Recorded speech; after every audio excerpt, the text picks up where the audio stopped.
Okay friends, hello and welcome. तो इस video में काइनेमेटिक्स का पार्ट 2 हम लोग प्रोजेक्टाइल मोशन देखने जा रहे हैं। ठीक है, ये quick revision through question series के अंडर जो वीडियोस है, इनको कैसे देखना है, इस सीरीज को कैसे अटेम्प्ट करना है। अगर वो ज़्यादा डिटेल में जानना है तो इंट्रोडक्शन वीडियो का लिंक आ रहा होगा आई बटन में, वहां पर क्लिक करके देख सकते हो कि ये वीडियो क्या है, किसके लिए है और इसको अटेम्प्ट कैसे करना है। अगर ब्रीफ में बताया जाए तो हम लोग इसमें क्वेश्चंस के थ्रू चैप्टर का बेसिक कॉन्सेप्ट, क्या क्या फॉर्मूला यूज होता है और उनका एप्लीकेशंस कैसे करना है, उसको देखने का कोशिश कर रहे हैं। ठीक है, अब ऐसा नहीं है कि कोई क्वेश्चन आएगा तो एक बार ट्राई किया से ठीक है देख लिए, बन रहा है नहीं बन रहा है, सॉल्यूशन देख लिया, वैसा नहीं करना है। ठीक है, कोई भी क्वेश्चन आए देखना है कि बन रहा है या नहीं बन रहा है सबसे पहले। अगर बन रहा है तो ठीक है, अगर नहीं बन रहा है तो उसमें थ्योरी कहाँ लगेंगे। अगर थ्योरी जानना है तो उसके लिए कोई बुक देख सकते हो, मेरा भी बुक देख सकते हो। ठीक है, लेकिन थ्योरी बिना देखे क्वेश्चन को अटेम्प्ट नहीं करना है। ऐसा नहीं करना है कि अच्छा इसका थ्योरी तो पढ़े थे लेकिन याद नहीं आ रहा, चलो सॉल्यूशन देख लेते हैं, वैसा नहीं करना है। ठीक है, तो मेरा बुक देख सकते हो या फिर क्विक थ्योरी रिवीजन करके एक यूट्यूब का ही सीरीज है, उसको भी देख सकते हो, मेरे ही चैनल में मिल जाएगा। ठीक है, या फिर तुम लोग फुल डिटेल्ड कोर्स को भी हम लोग देख सकते हैं। ठीक है, तो थ्योरी एक बार देख लेना है, फिर उसके बाद क्वेश्चन को अटेम्प्ट करना है। फिर अगर क्वेश्चन बना तो बना, नहीं बना तो उसका सॉल्यूशन देख सकते हो, या फिर अगर ज्यादा आउटपुट चाहिए तो उसको एक बार के लिए कॉपी में नोट कर लेंगे, फिर नेक्स्ट डे उसको कोशिश करेंगे एक बार फ्रेश माइंड से। फिर भी अगर नहीं बन रहा है तो उसका सॉल्यूशन आकर के देखेंगे। ठीक है, तो ऐसे इसको सीरीज को अटेम्प्ट करना है। अगर ऐसे करोगे तब जाकर के इस सीरीज का फायदा समझ में आएगा। ठीक, तो आज के इस वीडियो में अपने पास सबसे फर्स्ट क्वेश्चन ये रहा। इसमें क्या बोल रहा है अपने पास कि एक प्रोजेक्टाइल जो है वो एक्स वाई प्लेन में मूव कर रहा है with constant acceleration g directed along negative y axis. X y plane में मूव कर रहा है। ठीक है, एक्सेलरेशन जो है वो जी है, नेगेटिव वाई एक्सिस के अलोंग डायरेक्टेड है। ठीक है, और इक्वेशन ऑफ ट्रेजेक्ट्री जो है वाई और एक्स का जो रिलेशन है वो कुछ ऐसा दिया हुआ है जहां ए और बी जो है वो पॉजिटिव कांस्टेंट्स है। तो रेंज ऑफ प्रोजेक्टाइल फाइंड करना है, मैक्सिमम हाइट फाइंड करना है। उसके बाद 3 और 4 के लिए ये कुछ इंफॉर्मेशन दिया है, इसका यूज करते हुए ऐसा टाइम निकालना है जितने टाइम तक वो प्रोजेक्टाइल जो है ग्राउंड से 2 मीटर से ज्यादा की ऊंचाई पर है। ठीक है, और फोर्थ में अपने पास एवरेज वेलोसिटी का मैग्नीट्यूड निकालना है प्रोजेक्टाइल का for time calculated in part 3। जो 3 में हम टाइम निकाले हैं कि यहां से यहां तक में वो 2 मीटर से ज्यादा ऊपर है, उसके लिए अपने को magnitude of average velocity calculate करना है। ठीक है, पॉज करके सोचो, इसको ट्राई करो।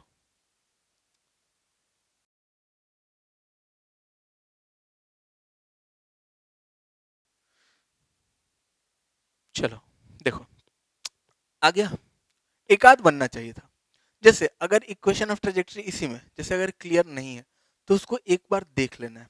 ठीक है, अगर क्लियर नहीं है तो उसको एक बार देख लेना है कि आखिर इक्वेशन ऑफ ट्रेजेक्टरी कहाँ से आता था। ठीक है, और इस इक्वेशन ऑफ ट्रेजेक्टरी का मतलब क्या होता है, इसका फिजिकल इंटरप्रिटेशन क्या है। ठीक है, वो सब एक बार समझ लेना अपने को, फिर इस क्वेश्चन पे आना है। ठीक है, पहला बोल रहा है रेंज ऑफ प्रोजेक्टाइल। जैसे अब अगर मान लेते हैं कि कोई भी प्रोजेक्टाइल है, यहां से प्रोजेक्ट किया गया, यहां तक जा रहा है, let it be ground to ground projectile है। इसमें बोल रहा है रेंज ऑफ प्रोजेक्टाइल। अच्छा, इसका ओरिजिन कहाँ होगा, मान लेते हैं यहां से प्रोजेक्ट किया गया, इनिशियल वेलोसिटी इसका कुछ इधर साइड है और ये कुछ एंगल बना करके प्रोजेक्ट किया गया। ठीक है, तो इसका ओरिजिन जब x जीरो है तो y जीरो है, तो ओरिजिन हम लोग इसी पॉइंट को मान लेते हैं जब x जीरो है y जीरो है, और फिर उस हिसाब से y वर्सेस x का ग्राफ दिया हुआ है। तो ये पॉइंट अपना क्या है, ओरिजिन है। ठीक है, इधर साइड अपना x एक्सिस है और इधर साइड ऊपर साइड अपना y एक्सिस है। ठीक है, अब बोल रहा है कि रेंज ऑफ प्रोजेक्टाइल निकालना। तो जब ये प्रोजेक्टाइल अपने मैक्सिमम रेंज पर होगा, जब ये प्रोजेक्ट मैक्सिमम रेंज नहीं अपने रेंज पर होगा, रेंज वाले पॉइंट पर होगा, मतलब जब ये वापस से ग्राउंड को हिट कर रहा होगा, तब इसका y कोऑर्डिनेट फिर से जीरो हो चुका होगा। ये ओरिजिन है ना अपने पास। ठीक है, तो इसका y कोऑर्डिनेट फिर से जीरो हो चुका होगा। ठीक है, तो यहां फर्स्ट केस के लिए हम लोग लिख सकते हैं फॉर रेंज अपने पास y जो है वो वापस से क्या हो चुका है, जीरो हो चुका है। ठीक है, तो y जैसे ही जीरो हुआ तो हम यहां से बोल सकते हैं ax minus b x square जो है ये जीरो हो चुका है, यानी कि x इक्वल्स टू क्या हो चुका है, x इक्वल्स टू हो चुका है a बाई बी, ये इसका रेंज हो चुका है। ठीक है, दूसरे में बोल रहे maximum height attend by, maximum height कितना अटेंड किया है। ठीक है, ये मैक्सिमम हाइट यहां से यहां तक, ये y मैक्स बोल रहे हैं। ठीक है, तो y मैक्स अगर निकालना है तो एक कहानी तो हम लोग ये बोल सकते हैं कि यहां से इसका डिस्टेंस जब रेंज बाई 2 के इक्वल हो जाएगा, रेंज बाई 2 यानी कि a बाई बी बाई 2, यानी कि ये डिस्टेंस जो हो जाएगा जब a बाई 2 भी हो जाएगा, तब जाकर के हम बोलेंगे कि ये क्या है, मैक्सिमम हाइट गेन कर चुका है। ठीक है, एक्स कोऑर्डिनेट जब a बाई 2 भी हो चुका है। ठीक है, लेकिन इसको हम लोग ऐसे भी निकाल सकते हैं, कोई बोले कि सर हमको रेंज निकालने का मन नहीं है, तो इसको हम लोग डायरेक्टली भी देख सकते हैं। जब y मैक्सिमम होगा, जब y मैक्सिमम होगा तो dy बाई डी क्या होगा, जीरो होगा। ये हम लोग डिफरेंशिएशन में देखें, मैक्सिमम मिनिमम। ठीक है, तो y जब मैक्सिमम होगा तो dy बाई डी अपने पास जीरो होगा, यानी कि at maximum height, at maximum height अपने पास dy बाई डी जो है, dy बाई डी ये अपने पास जीरो है, which implies dy by d y क्या है, ax यानी कि a minus 2bx equals to zero, यानी कि यहां से डायरेक्टली अपने पास x इक्वल्स टू क्या आ गया, a बाई 2b। लेकिन ये मैक्सिमम हाइट नहीं है, ये x का वैल्यू है, कितने x पर ये हाइट मैक्सिमम हो रहा है। अगर यहां से y मैक्स निकालना है, ऑल्सो y मैक्स जो है वो कितना हो जाएगा, a इंटू एक्स, एक्स यानी कि a by 2b minus b into x square यानी कि a बाई 2b का whole square, which is equal to, यहां से क्या आ गया, a square by 2b minus a square by 4b, तो यह आ जाएगा अपने पास a स्क्वायर बाई 4b। ये अपने पास हो गया है मैक्सिमम हाइट जो प्रोजेक्टाइल अटेन किया है। ठीक है, ये 1 और 2 का हो गया। अब 3 में क्या बोल रहा है अपने पास, 3 में बोल रहा है अपने पास find the time for which the projectile is more than 2 metre above the ground. ठीक है, ऐसा टाइम निकालना है जिसके लिए प्रोजेक्टाइल 2 मीटर से ज्यादा ऊपर है। तो अब इस केस में अपने को इनिशियल वेलोसिटी और एंगल निकालने का जरूरत पड़ेगा। इसका पहले वाला भी जो पार्ट है वो भी इनिशियल वेलोसिटी और एंगल निकाल कर कर सकते थे, लेकिन चूंकि ए बी दिया हुआ है तो उसमें थोड़ा कॉम्प्लिकेटेड रिलेशन बन सकता था, इसलिए हम उसको थोड़ा आसानी से करने का कोशिश किए। ठीक है, इसमें अपने को बिना u और बिना थीटा निकाले अपना काम नहीं चलेगा। तो अगर हम इक्वेशन ऑफ ट्रेजेक्ट्री देखें तो अपन लोग इक्वेशन ऑफ ट्रेजेक्ट्री ऐसा कुछ पढ़े हैं, y equals to x tan theta minus minus g x square divided by 2u square cos square theta. ठीक है, ऐसा अपन लोग y का वैल्यू पढ़े हैं इक्वेशन ऑफ ट्रेजेक्ट्री में। ठीक, ये आया कहां से, तो x को हम लोग किसी भी इंस्टेंट पर, x में डायरेक्शन में तो वेलोसिटी कांस्टेंट रहता है, तो x को किसी भी इंस्टेंट पर हम लिख सकते हैं u cos theta into T, y को लिख सकते हैं u sin theta into T minus half g t square, t को, अब इक्वेशन ऑफ ट्रेजेक्ट्री क्या होता है, y और x में रिलेशन, टाइम नहीं दिखना चाहिए, तो t को x वाले में से उठा करके y वाले में रख देंगे तो आराम से इक्वेशन ऑफ ट्रेजेक्ट्री अपने को दिख जाएगा। ठीक है, तो नहीं अगर समझ में आ रहा तो उसको करके देखो, यही मोटिव है इस सीरीज का। ठीक है, तो अब थर्ड वाले में अपने पास, थर्ड वाले में अपने पास यहां से बोल रहा है find the time for which projectile is more than 2 meters above the ground. तो उसके लिए सबसे पहले अपने को थीटा निकालना पड़ेगा और यू निकालना पड़ेगा। तो थीटा और यू निकालने के लिए यहाँ ए का वैल्यू दिया है 0.75, ए यहाँ पर क्या था, tan थीटा था, ए tan थीटा था, जिसका वैल्यू कितना दिया 0.75, तो a equals to tan theta which is equals to 0.75, which implies यहां से tan थीटा जैसे ही 0.75 यानी कि 0.75 3/4 लिख सकते हैं, यानी कि थीटा इक्वल्स टू कितना आ गया, सीधा सीधा 37 डिग्री। तो ये एंगल अपने को मिल गया 37 डिग्री। ठीक है, दूसरा u अपने को चाहिए, क्यों क्यों u चाहिए, क्योंकि तभी ना u पता चलेगा और थीटा पता चल गया तो u का साइन थीटा पता चलेगा, तभी ना y में हम इक्वेशन लिखेंगे तब पता चलेगा कितने देर के लिए उसका हाइट 2 मीटर से ज्यादा है। ठीक है, तो अब u चाहिए, u के लिए अपने पास b का वैल्यू दिया हुआ है और b का वैल्यू हम लोग यहां से देख सकते हैं also, also b equals to g by 2u square cos square theta which is equal to, यहां पर दिया हुआ है 5/784। ठीक है, तो यहां से अपने पास u स्क्वायर का जो वैल्यू है वो आ जाएगा अपने पास g यानी कि 10 डिवाइडेड बाई 10 इंटू 784। ये तो 784/5 इधर आ जाएगा, u स्क्वायर को उधर भेज दिया, तो 784 divided by 5 into 2 into cos square theta.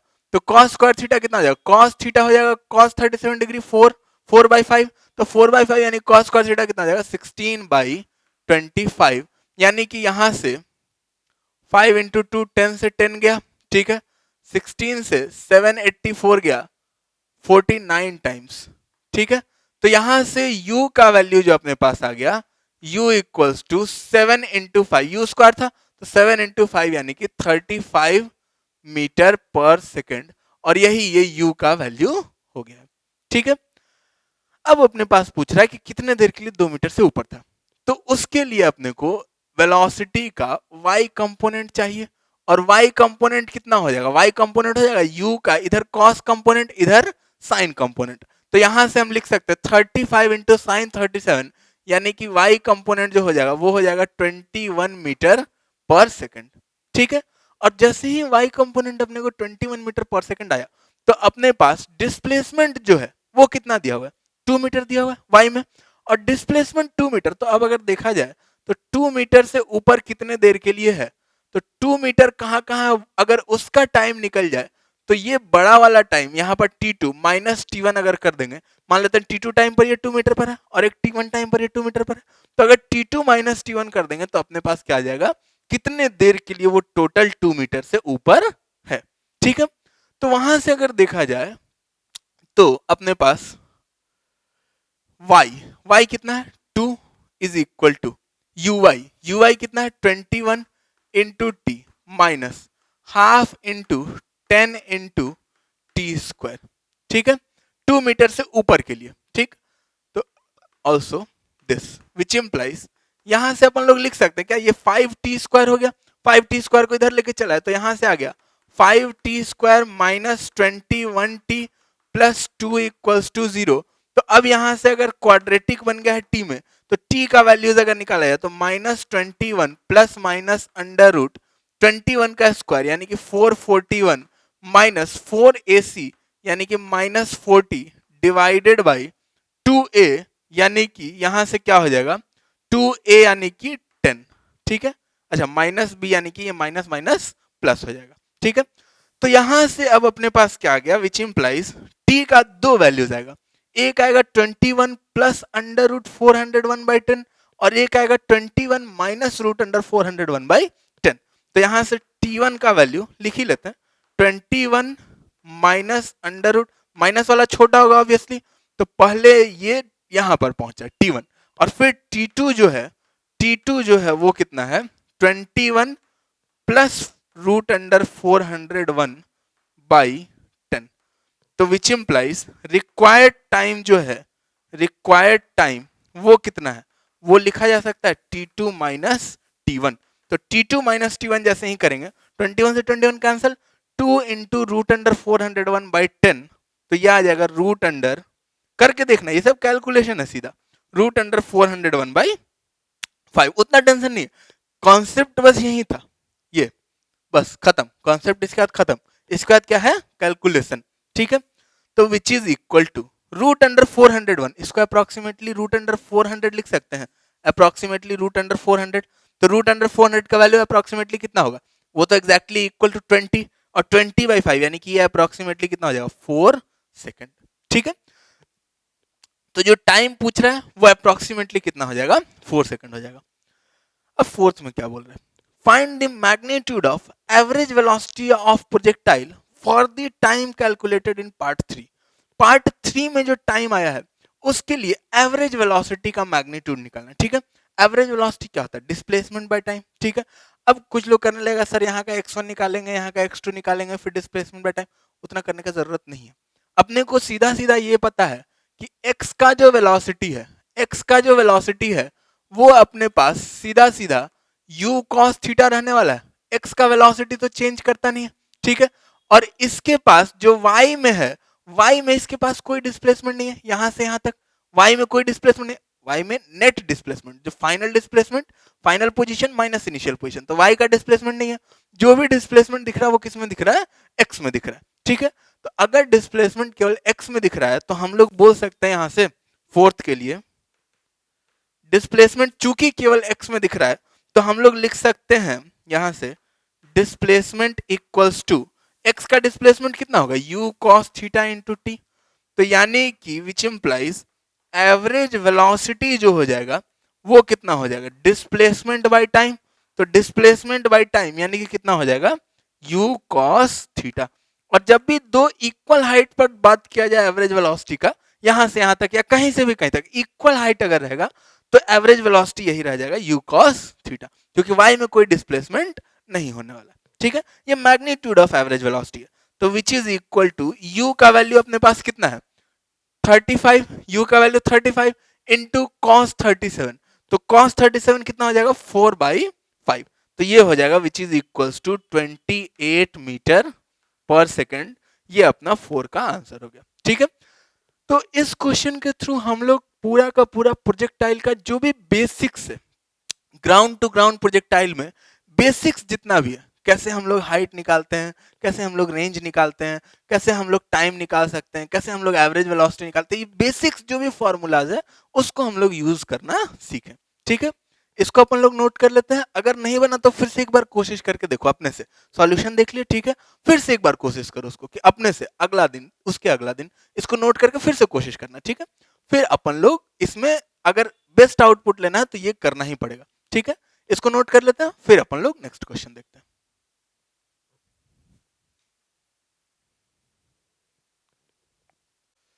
Okay, अब इस क्वेश्चन में क्या दिया हुआ है, इस क्वेश्चन में दिया हुआ है कि एक भारतीय फौज का जवान एक सी शोर पर है। ठीक है, सी शोर यानी कि समुद्री किनारा पर है, और उसके पास एक कैनन है, तोप है, जिसमें से जो तोप में से जो बारूद है, जो गोला है, वो 50 मीटर पर सेकेंड से ही निकल सकता है। ठीक है, थोड़ा एडवांस तोप नहीं है, थोड़ा सा मतलब थोड़ा वैसा तोप है, मतलब काम चलाने लायक। ठीक है, लेकिन अब उसको दिखता है कि 115 मीटर लंबा एक इन्वेडिंग शिप ठीक शोर पर उसकी तरफ आ रहा है, वो उसी की लाइन में। ठीक है, और वो जो शिप है उसका नियरेस्ट एंड 125 मीटर दूर है। ठीक है, तो अपने को एंगल ऑफ प्रोजेक्शन निकालना, मतलब कितने एंगल पर वो प्रोजेक्ट करे अपने मतलब कितने एंगल पर कैनन का जो माउथ है उसको रखे, ताकि जो शिप है उसको सक्सेसफुली हिट करके, मतलब उस पर सक्सेसफुली गोला पहुंच जाए और शिप ब्लास्ट कर जाए और शिप डूब जाए। ठीक है, और हमारा देश सुरक्षित बच जाए। ठीक है, इसके लिए अपने को कहानी बताना है कि क्या होगा। सोचो पॉज करके।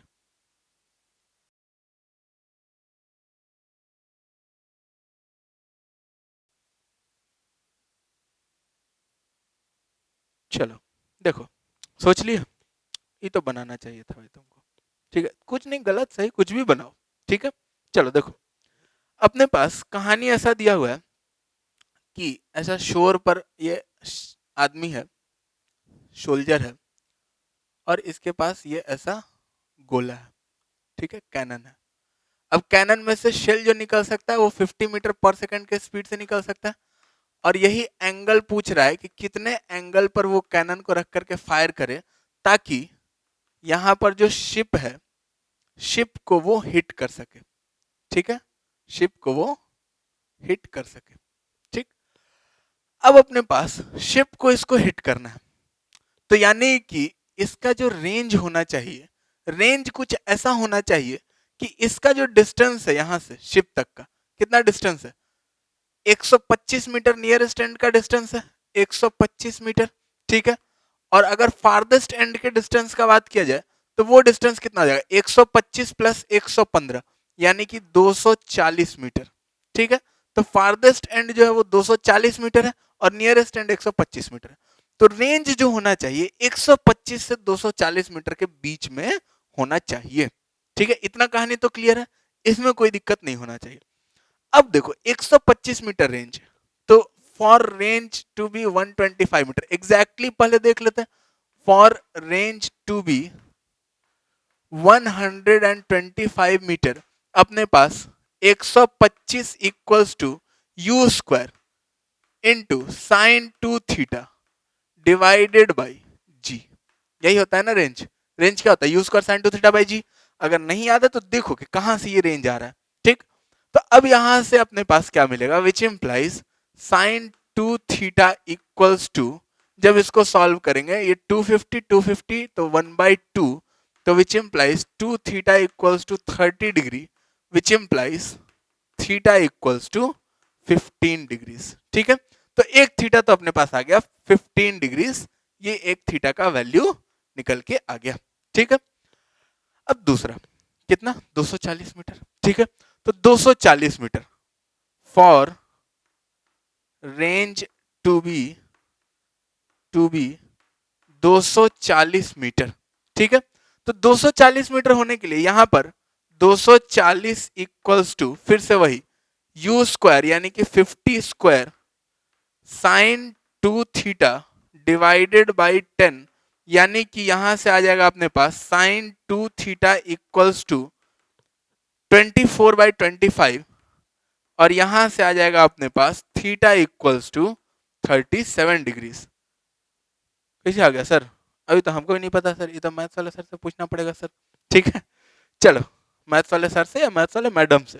ठीक है, तो साइन 2 थीटा कितना आ गया? 24/25, तो थीटा 37 डिग्री। चल थोड़ा सा बता देते हैं। साइन 2 थीटा को हम लिख सकते हैं 2 sine theta cos theta equals to 24/25। वहां से साइन थीटा को हम लिख सकते हैं √1 माइनस कॉस स्क्वायर थीटा।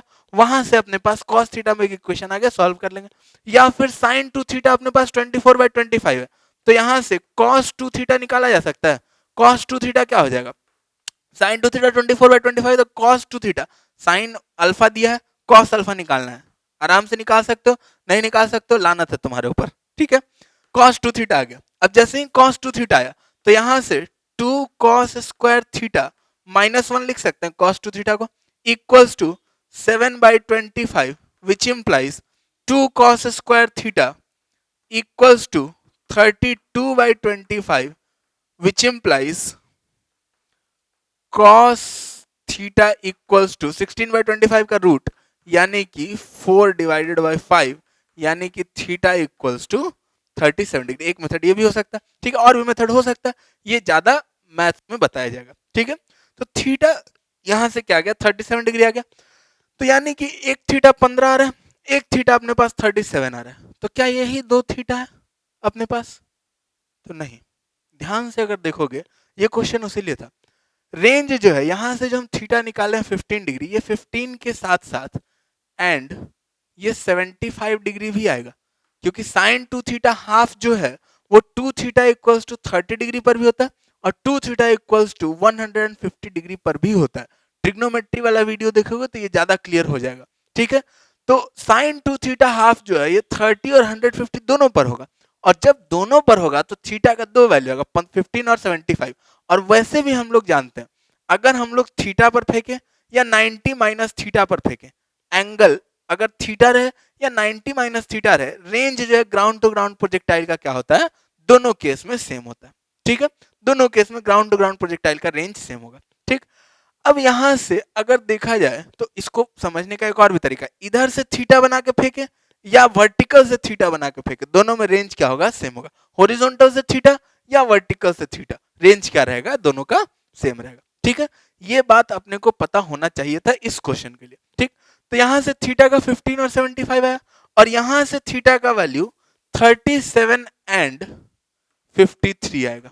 दो वैल्यूज आएगा, एक वैल्यू नहीं आएगा।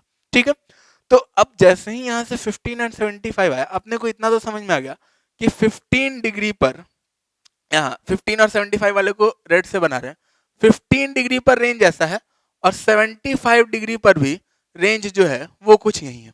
ठीक है, अब जब 15 से हम बढ़ाएंगे, 15 डिग्री से जब एंगल बढ़ाएंगे तो बढ़ेगा, तो ये रेंज यहाँ पर बढ़ेगा बढ़ेगा बढ़ेगा। एक टाइम ऐसा आएगा जब ये फार्देस्ट एंड को हिट कर रहा होगा। फार्देस्ट एंड को हिट करने वाला थीटा कितना होगा? 37 डिग्री होगा।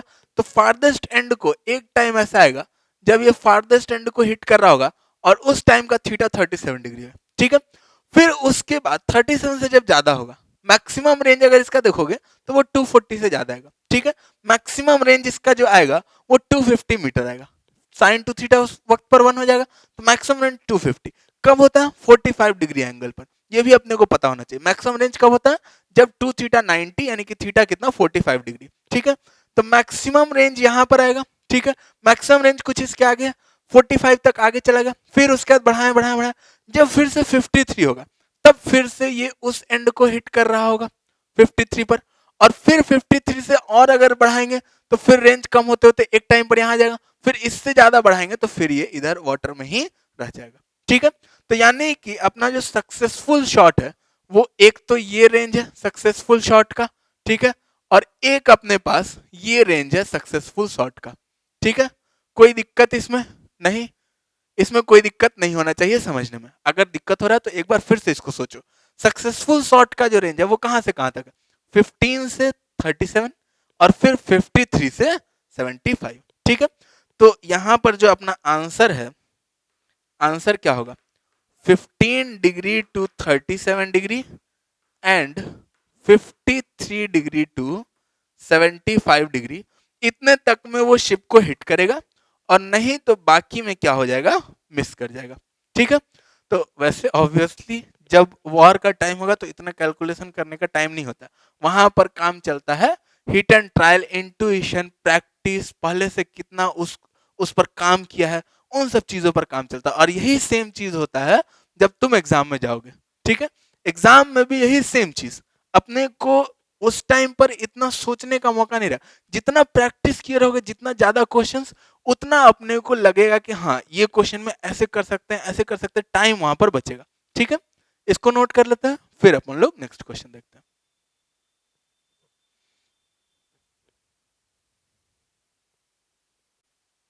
ओके, अब इस क्वेश्चन में क्या दिया हुआ अपने पास कि दो पार्टिकल है साइमल्टेनियसली एक ही साथ प्रोजेक्ट किया जा रहा है, दो पॉइंट से 140 मीटर के डिस्टेंस पर दो पॉइंट है, और ये जो प्लेन ऑफ प्रोजेक्टाइल्स है दोनों का सेम ही है, मान लेते हैं प्लेन ऑफ बोर्ड है, ठीक है, सेम वर्टिकल प्लेन है, ठीक। अगर कॉलिजन हो रहा है इन दोनों के बीच में, मिड एयर में कॉलिजन हो रहा है, तो कितनी देर बाद, प्रोजेक्शन से कितनी देर बाद टाइम ऑफ कॉलिजन निकाला, यानी कितनी देर बाद ये कॉलिजन होगा वो अपने को निकाल के बताना है, ठीक है। पॉज करो, सोचो कैसे बनेगा।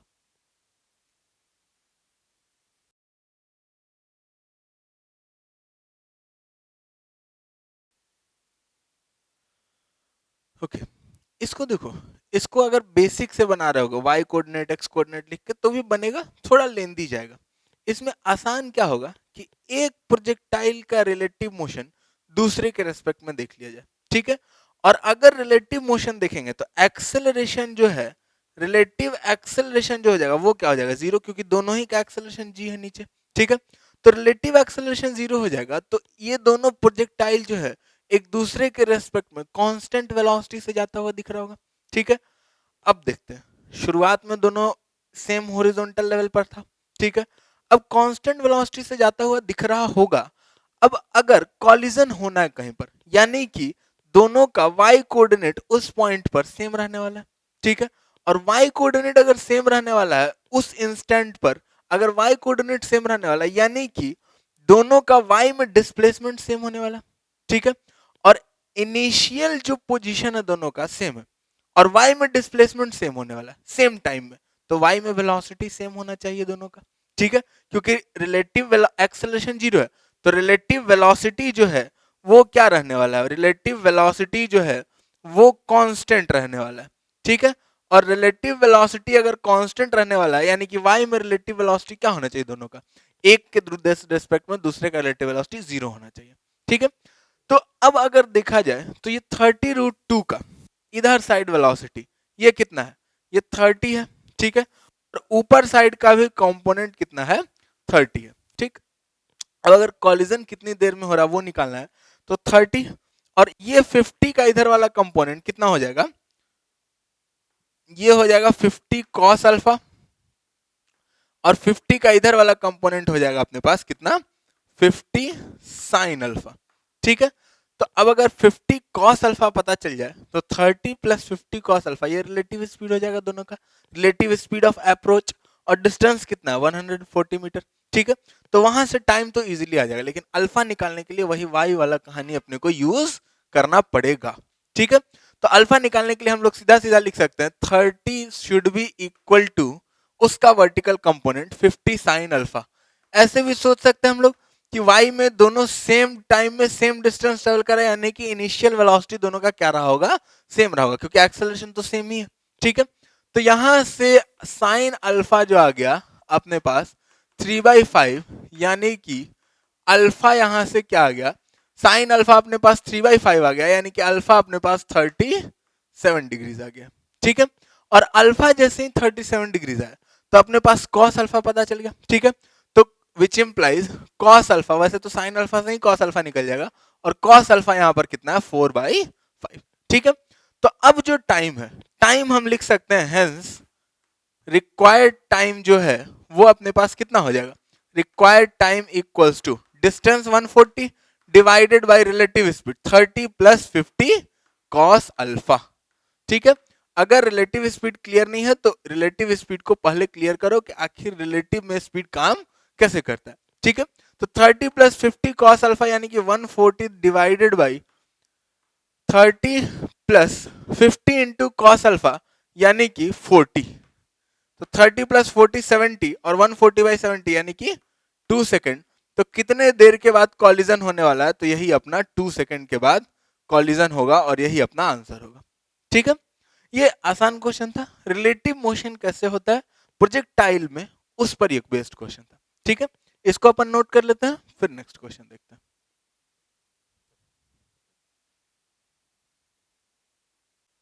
ओके, तब इस क्वेश्चन में क्या दिया हुआ है कि एक स्टोन को ग्राउंड से प्रोजेक्ट कर रहे हैं। ठीक है, वो स्टोन एक स्मूथ वर्टिकल वॉल को हिट कर रहा है आफ्टर 1 सेकेंड, 1 सेकेंड वो एयर में रहने के बाद वो एक स्मूथ वर्टिकल वॉल को हिट कर रहा है और वापस से ग्राउंड पे गिर जा रहा है। अब वॉल को हिट करके बाउंस बैक किया है। ठीक है, तो वो जो बाउंस किया है वापस, तो कॉलिजन जब हुआ है, तो जो अब जब कॉलिजन के पहले इसका वेलोसिटी का दो कंपोनेंट रहा होगा, एक वॉल के परपेंडिकुलर एक वॉल के लॉन्ग। ठीक है, तो वॉल के अलोंग वाला वेलोसिटी अनचेंज रह जा रहा है और परपेंडिकुलर वाला जो वेलोसिटी है वो उलट जा रहा है। ठीक है, वो रिवर्स हो जा रहा है। तो अब बोल रहा है कि टोटल टाइम जो स्टोन को लग रहा है वो 3 सेकेंड प्लस 1 सेकेंड यानी कि 4 सेकेंड का टाइम टोटल लग रहा है। ठीक है, जहां पर 3 सेकेंड कॉलिजन के बाद टाइम लग रहा है और 1 सेकेंड कॉलिजन के पहले का टाइम है। ठीक है, ये एक स्पेशल टाइप ऑफ कॉलिजन है जिसके बाद में आगे पढ़ोगे। ठीक है, कुछ लोग पढ़ भी लियोगे, कुछ लोग आगे पढ़ोगे। ठीक है, उसमें उतना टेंशन लेने का जरूरत नहीं है, जितना इंफॉर्मेशन चाहिए उतना दे दिया।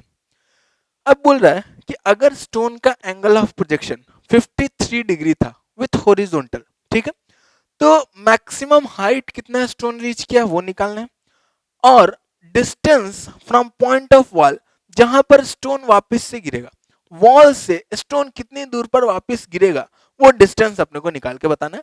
एक मैक्सिमम हाइट बताना है और एक डिस्टेंस निकाल के बताना है। ठीक है, कोशिश करो पॉज करके।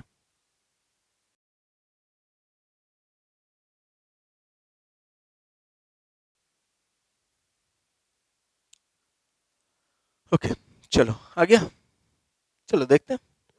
जैसे अपने पास मान लेते हैं कि ये वॉल है। ठीक है, हो सकता है कि ये इस क्वेश्चन का आंसर कितना लोगों का, बहुत लोगों का नहीं भी आया होगा। ठीक है, तो अगर आंसर नहीं आया है या समझ में नहीं आ रहा है कि क्वेश्चन कैसे बनेगा, तो उसमें उतना टेंशन वाला बात नहीं है, क्योंकि जो क्वेश्चन नहीं बनता वही क्वेश्चन अपने को कुछ सिखा के जा रहा है।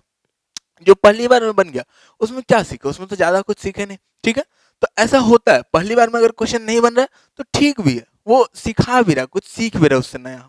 ठीक है, तो ये वॉल है मान लेते हैं। ठीक है, यहां पर से एक स्टोन प्रोजेक्ट किया गया at an angle of 53 degree, यहां से 53 डिग्री का एंगल बना करके ये स्टोन यहां जाता है, हिट करता है और वापस कहीं पर जा करके गिर जाता है। ठीक है, यही मैक्सिमम हाइट है, इस पॉइंट पर कहीं पर रीच कर रहा होगा ये मैक्सिमम हाइट। ठीक है, कहां पर रीच कर रहा है वो अपने को मैक्सिमम हाइट का वैल्यू निकालना है। ठीक है, अपने पास एक कहानी दिया है, इस जो स्टोन का वेलोसिटी है इसका दो कंपोनेंट रहा होगा, एक एक्स डायरेक्शन में कंपोनेंट रहा होगा जिसको अपन बोल सकते हैं यूएक्स, और एक वाई डायरेक्शन में कंपोनेंट रहा होगा जिसको अपन बोल सकते हैं u y at time of projection. ठीक है, यूवाई चेंज करेगा, सही बात है, यूवाई चेंज करेगा और यूएक्स लेकिन यहां से यहां तक कांस्टेंट रहेगा क्योंकि ग्रेविटी जो है वो नीचे है। ठीक है, यूएक्स कांस्टेंट है, यूवाई चेंज कर रहा है, यूएक्स यहां जाकर के पलट गया, लेकिन यहां पर जो स्पेसिफिक यू वाई था, इसको हम यू डैश वाई बोल देते हैं, यहां पर जो यू डैश वाई था वो पलट नहीं रहा, वो वही का वही रह जा रहा है। तो अगर केवल वाई डायरेक्शन में देखा जाए तो वाई डायरेक्शन में तो अपने को यही ना फील होगा कि एक स्टोन जा रहा है जा रहा है जा रहा है, मैक्सिमम हाइट पहुंचा, फिर गिरा गिरा गिरा गिरा, क्योंकि वाई डायरेक्शन में इसके वेलोसिटी पे कोई फर्क पड़ नहीं रहा।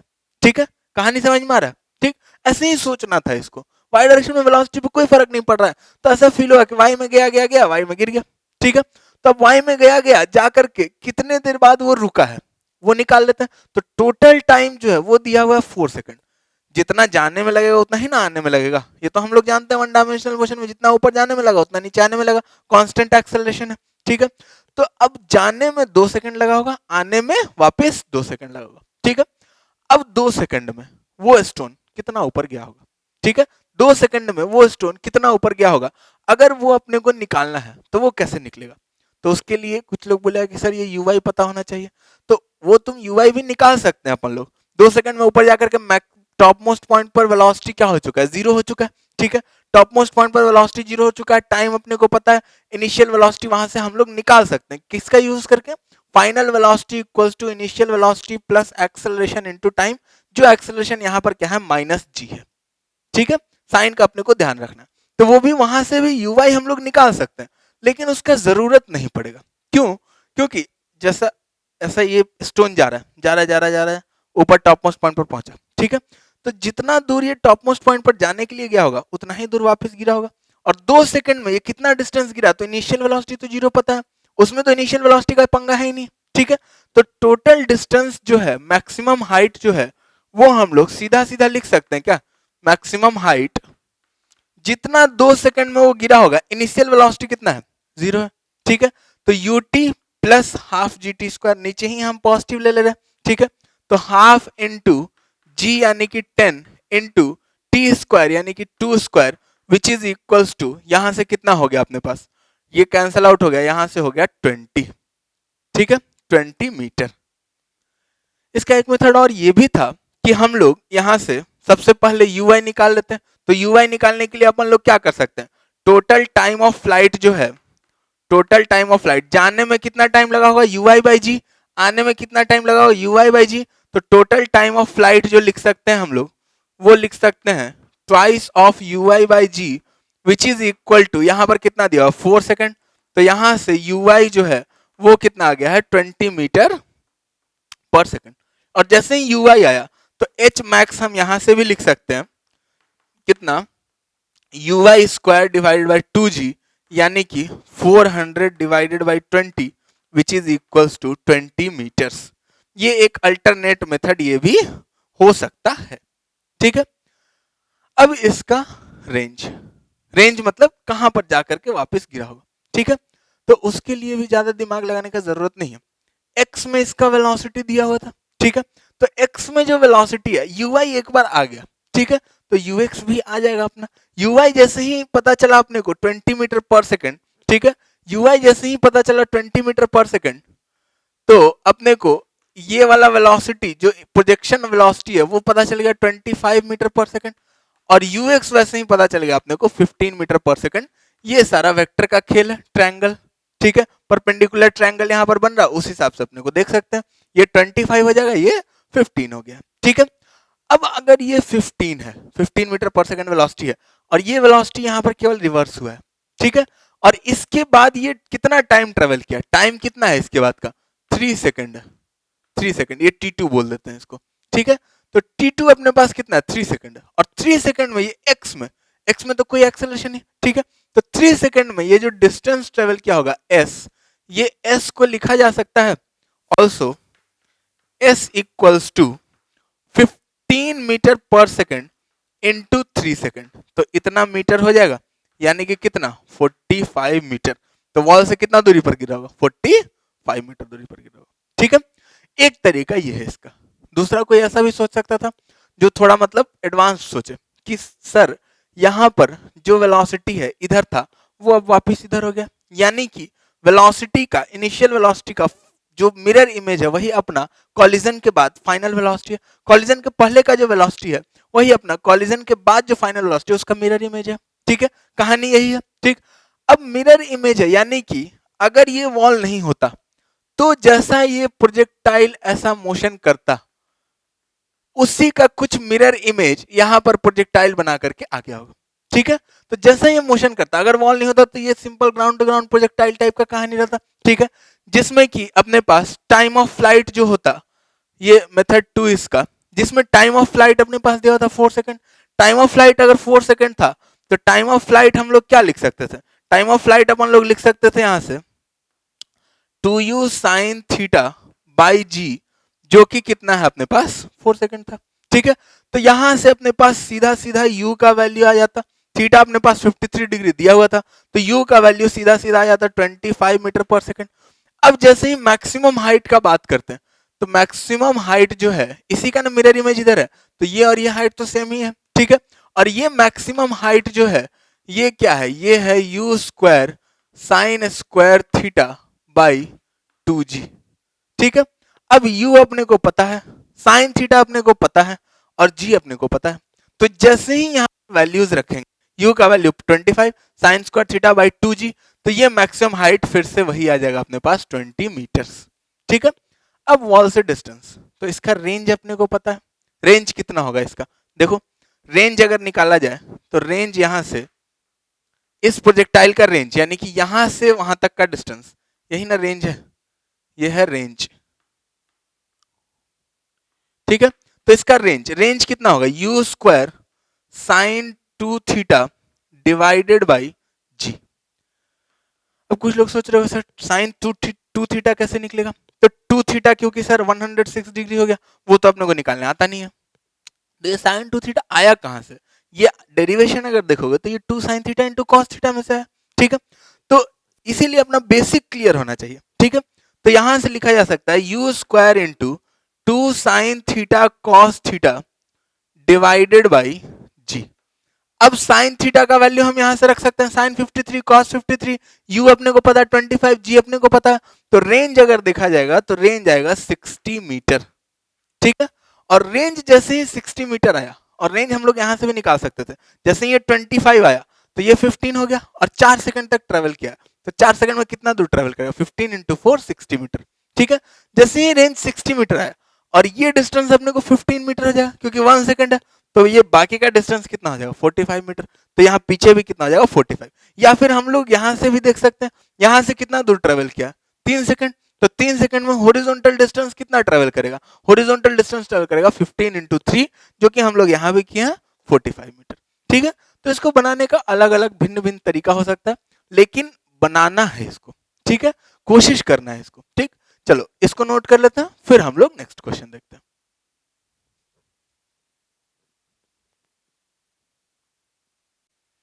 ओके, अब इस क्वेश्चन में क्या दिया हुआ अपने पास कि एक स्टोन को प्रोजेक्ट किया जा रहा है with velocity u at an angle alpha with horizontal.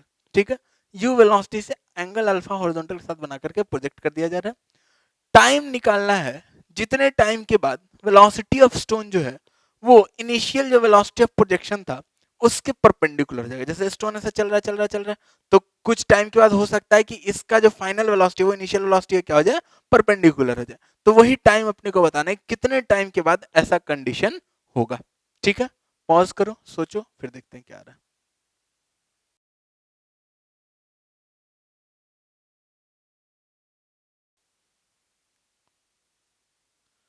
Okay, हो गया? चलो ठीक है, ये हो जाना चाहिए था, ये एकदम ही बेसिक क्वेश्चन था। ठीक है, हाँ पहले इसका हम थोड़ा सा ट्रिक से बता देते हैं कि इसको तुरंत कैसे किया जा सकता था, फिर इसका बेसिक अप्रोच भी हम लोग जानेंगे। ठीक है, जैसे अपने पास ये जो वेलोसिटी है, यहाँ पर इनिशियल वेलोसिटी ऑफ प्रोजेक्शन अपने पास मान लेते हैं कुछ u है, अच्छा दिया हुआ है, और ये जो एंगल है, ये एंगल जो है प्रोजेक्शन का, ये मान लेते हैं अल्फा है। ठीक है, अब ये अल्फा और ये u है, तो अपने पास एक्सेलरेशन ड्यू टू ग्रेविटी जो है वो तो नीचे के डायरेक्शन में है। ठीक है, एक्सेलरेशन ड्यू टू ग्रेविटी नीचे के डायरेक्शन में, और अगर देखा जाए तो इसमें हम लोग एक्स एक्सिस और वाई एक्सिस चुनने का आजादी मेरे पास है। ठीक है, हम एक्स को इधर हॉरिजॉन्टल में मान सकते हैं जैसे हम लोग मानते हैं। ठीक है, या फिर हम एक्स एक्सिस को ऐसा भी तो मान सकते हैं यू के डायरेक्शन में इधर एक्स एक्सिस और इसके परपेंडिकुलर में वाई एक्सिस। कोई रोकेगा क्या हमको? हम रोकेंगे सर। रोक बेटा रोक, देख मान लिए, रोक, चल देख। तो एक्स एक्सिस मान सकते हैं, वाई एक्सिस इधर मान सकते हैं, कोई रोक टोक करने वाला नहीं है, ठीक है। अब देखो, अब यहाँ पर u तो एक्स एक्सिस के लॉन्ग था ही।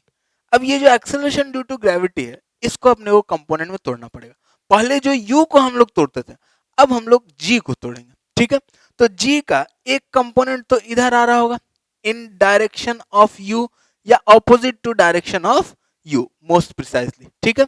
और ये अल्फा है, तो ये वाला एंगल जो होगा ये 90 माइनस अल्फा होगा, क्योंकि क्योंकि ये वाला जो एंगल है ये अल्फा हो जाएगा, ठीक है। ये अल्फा हो जाएगा, तो ये वाला एंगल कितना हो जाएगा 90 माइनस अल्फा, तो ये हो जाएगा g cos 90 माइनस अल्फा, यानी कि ये हो जाएगा g sin अल्फा। और इसी का y में कंपोनेंट जो हो जाएगा वो क्या हो जाएगा, वो हो जाएगा g cos अल्फा, ठीक है। एक साइन अल्फा, एक कॉस अल्फा, g को हम लोग तोड़ लिए, ठीक है। ये ध्यान देना है, साइन का ध्यान देना है। ये g साइन अल्फा जो है ये x के ऑपोजिट है, g cos अल्फा जो है ये y के ऑपोजिट है, ठीक है। अब क्या होगा, अब अगर ऐसे ही देखा जाए, इसको ऐसा घुमा लो, दिमाग में ऐसा घुमा लो इसको, ठीक है। अब क्या होगा, u वाला वेलोसिटी जो है g साइन अल्फा उसको कम करेगा, और इधर वाला माइनस y वाला जो वेलोसिटी है उसमें इनिशियल तो जीरो था, और अब g cos अल्फा उस वेलोसिटी को बढ़ा रहा होगा, ठीक है। एक टाइम ऐसा आएगा कि x वाला वेलोसिटी को ये g साइन अल्फा जीरो कर देगा, जैसे इधर होता था ना, जैसे नॉर्मल प्रोजेक्टाइल में हम लगता है u साइन अल्फा को ये g वाला जीरो कर देगा, सिमिलरली u को ये g साइन अल्फा वाला एक टाइम ऐसा आएगा कि जीरो कर देगा। उस टाइम पर जो भी वेलोसिटी होगा वो इसी डायरेक्शन होगा, यानी कि वो वेलोसिटी इनिशियल वेलोसिटी क्या हो जाएगा, परपेंडिकुलर हो जाएगा, ठीक है। अगर सोच पाओगे तो ये आधा मिनट का सोचना है, ठीक है। अब देखो, अब यहां पर क्या होगा, अगर टाइम निकालना है तो मेथड 1 फॉर टाइम अपने पास क्या होगा, t इक्वल्स टू कितने देर में ये जीरो हो जाएगा, ये x वाला जो वेलोसिटी है ये कितने देर में जीरो हो जाएगा, यानी कि फाइनल वेलोसिटी जीरो, ठीक है। इनिशियल वेलोसिटी कितना था u, एक्सेलरेशन कितना था minus g sine alpha u plus a into t, ठीक है। तो यहां से अपने पास एक टाइम आ जाएगा, सिंपली कितना आ जाएगा, u divided by g sine alpha, ठीक है। ये तो टाइम आ सकता है सिंपली।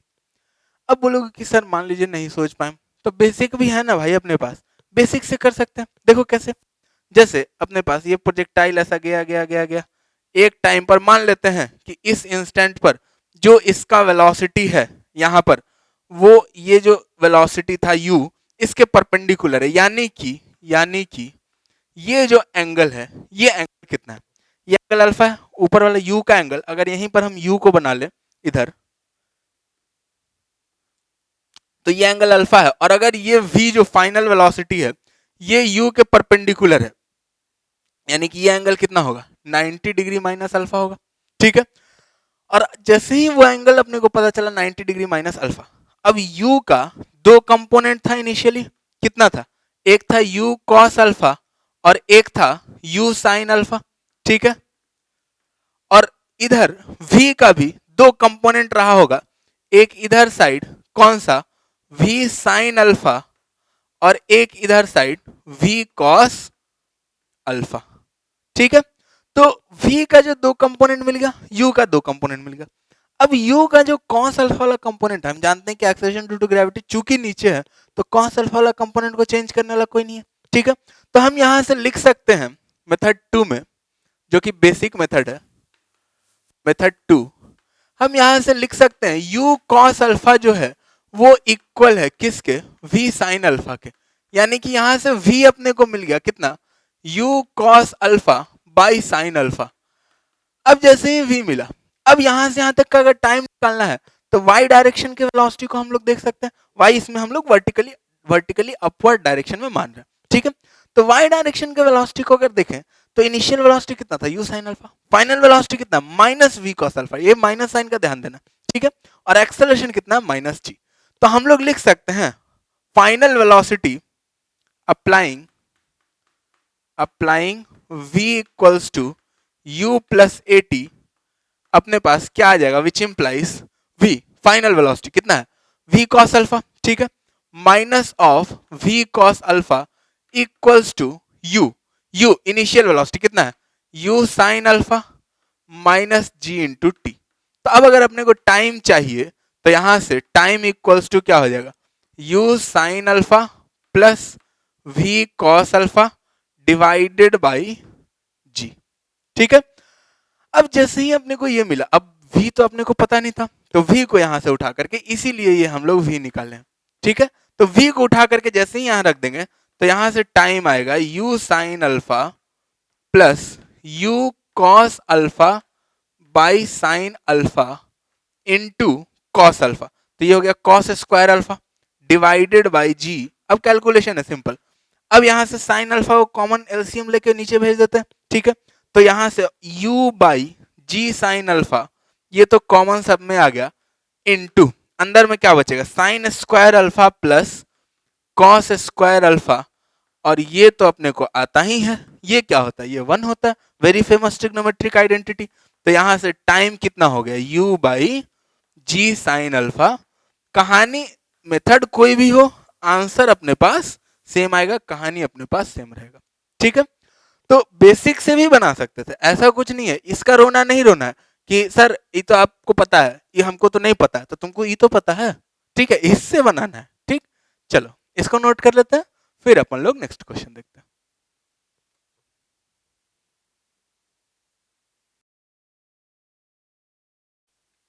ओके, अब इस क्वेश्चन में क्या दिया अपने पास कि दो बॉडीज है, एक इंक्लाइन पर जिसका इंक्लिनेशन बीटा है, उस पे ऊपर के साइड फेंका जा रहा है सेम पॉइंट से, इक्वल स्पीड्स के साथ, ऐसा कि दोनों फिर से सेम पॉइंट पे जाके स्ट्राइक कर रहे हैं। ठीक है। अल्फा एक बॉडी का एंगल ऑफ प्रोजेक्शन है विथ हॉरिजॉन्टल, तो अपने को शो करना है कि उनका टाइम ऑफ फ्लाइट्स का जो रेशियो है वो इस रेशियो में है। ठीक है, ये शो करने वाला क्वेश्चन है, इसमें आंसर दे दिया है, लेकिन ऐसा नहीं कि हाँ hence time of flights equals this, hence proved, हो गया खत्म, इतना नहीं लिखना, उसको शो करना है। ठीक है, कोशिश करो पॉज करके।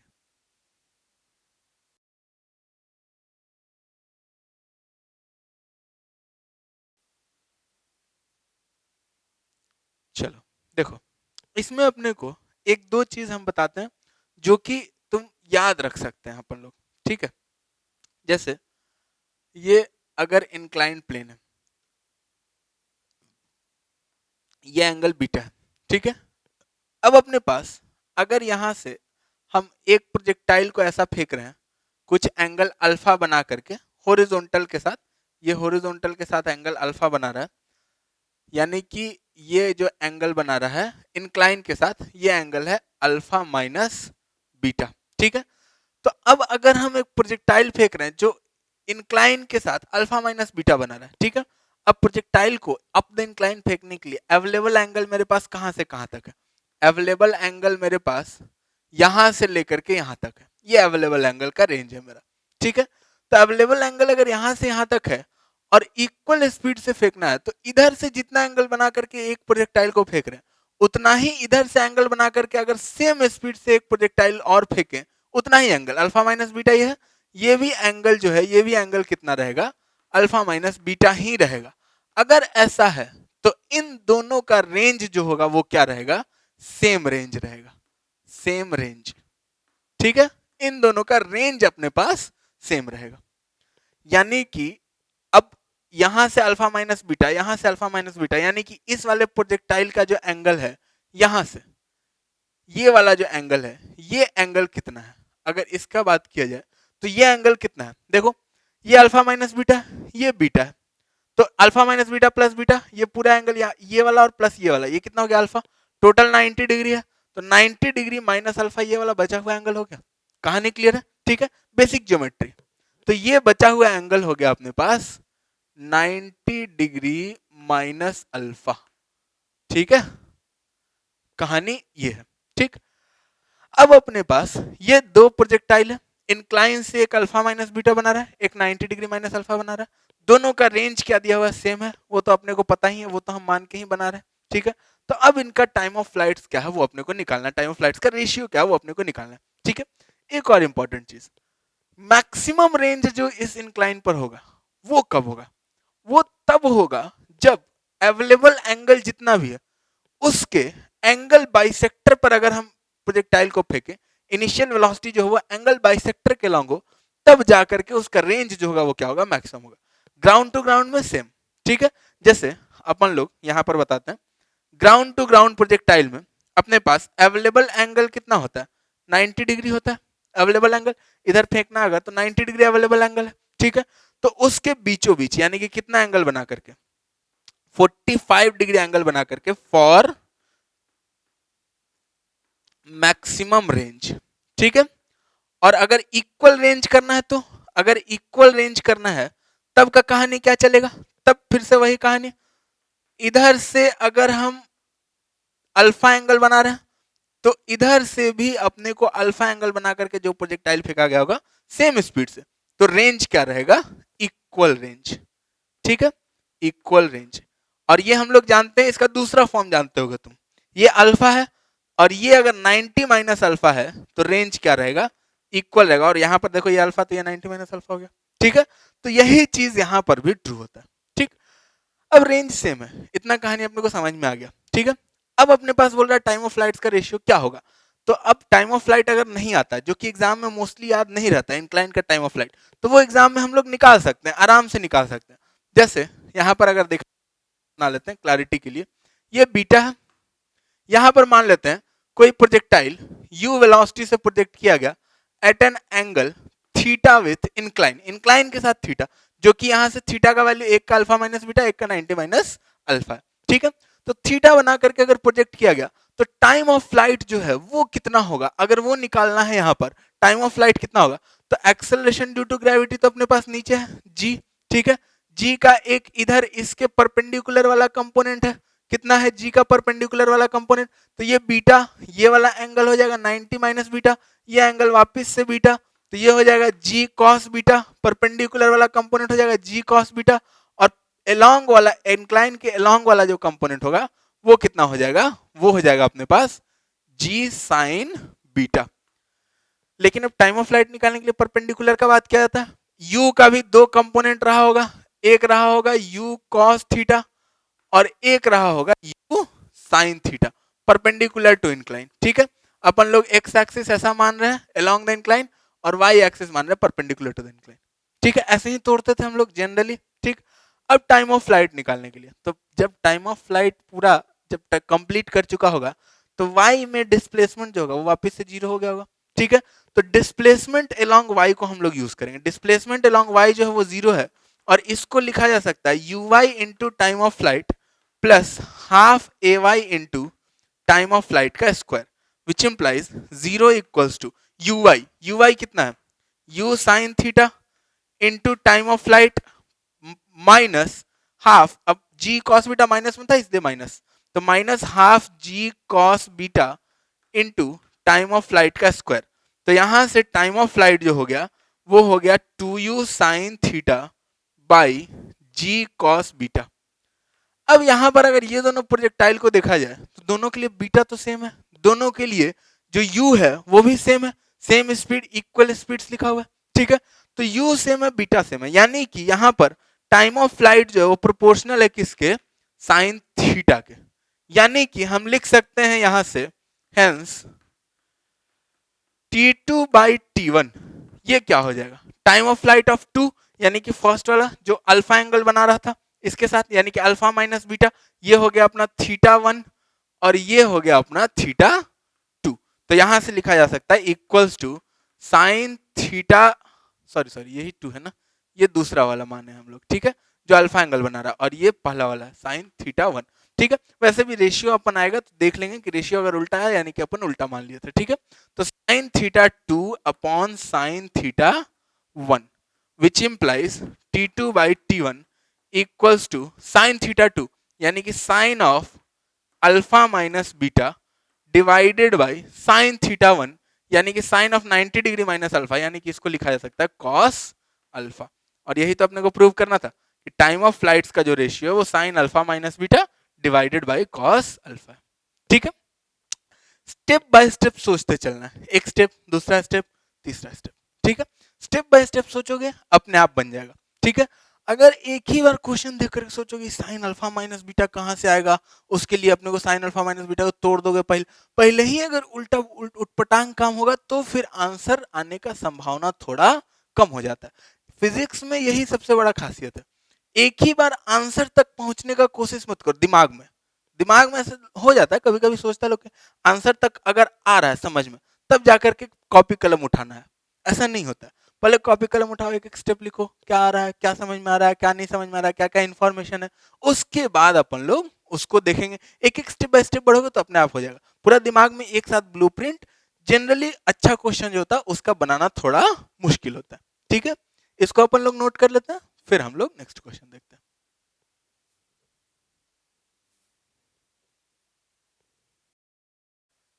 ओके, इस क्वेश्चन में अब क्या दिया हुआ है कि एक पार्टिकल है projected from bottom of a wedge, ऐसा बॉटम से प्रोजेक्ट किया गया, ठीक है, और उसी इंस्टेंट पे वेज भाई साहब भी मूव करना शुरू कर देते हैं। ठीक है, 10√3 मीटर पर सेकंड दोनों का स्पीड है। इसको 60 डिग्री पर प्रोजेक्ट किया गया और वेज का जो एंगल ऑफ इंक्लिनेशन है वो 30 डिग्री है। ठीक है, तो कितने टाइम के बाद पार्टिकल जो है ये वेज को स्ट्राइक करेगा। ठीक है, ये पार्टिकल ऐसा जा रहा होगा, वेज ऐसा जा रहा होगा, कुछ टाइम के बाद हो सकता है धप से स्ट्राइक करे। ठीक है, तो कितने टाइम के बाद स्ट्राइक करेगा वो अपने को निकालना है। सोचो पॉज करके।